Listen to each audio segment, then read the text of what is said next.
Olá, Diálogos, qual caminho seguir? Iniciando mais uma semana e uma semana um tanto quanto preocupante para nós cristãos, porque nós temos ouvido falar de uma tal guerra aí entre a Rússia e a Ucrânia.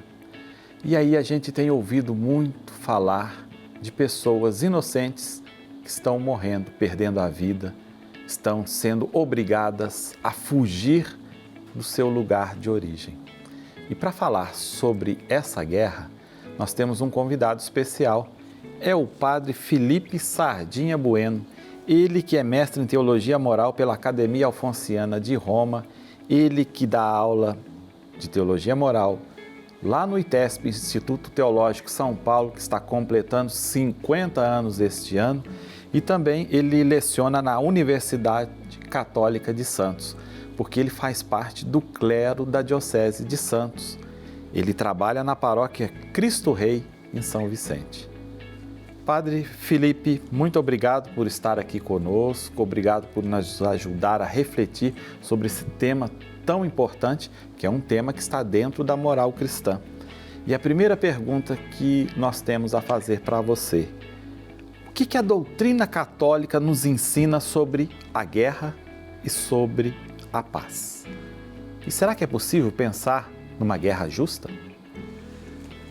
Se nós observarmos a história da tradição cristã, nós vamos perceber que a fé judaico-cristã tem como foco a experiência da paz. Certamente no decorrer da história houve muitos conflitos, muitas vezes conduzidos por lideranças que assumiam teoricamente a fé cristã, mas que nem sempre estavam verdadeiramente vinculadas à nossa tradição teológico-moral. De fato, a Igreja defende a paz. Certamente alguns poderiam questionar, mas seria possível pensar em uma guerra justa? É possível pensar qualquer tipo de guerra como justa? A resposta seria não. Apesar do Catecismo da Igreja Católica utilizar este termo, ele não se configura exatamente na definição de uma justiça vinculada a qualquer tipo de guerra. Pelo contrário, ele somente assumiria a possibilidade de conflitos bélicos na medida em que o país envolvido realizasse o processo em legítima defesa a um procedimento invasivo, por exemplo. Mas somente isso seria possível na medida em que todas as outras possibilidades dialéticas fossem extinguidas.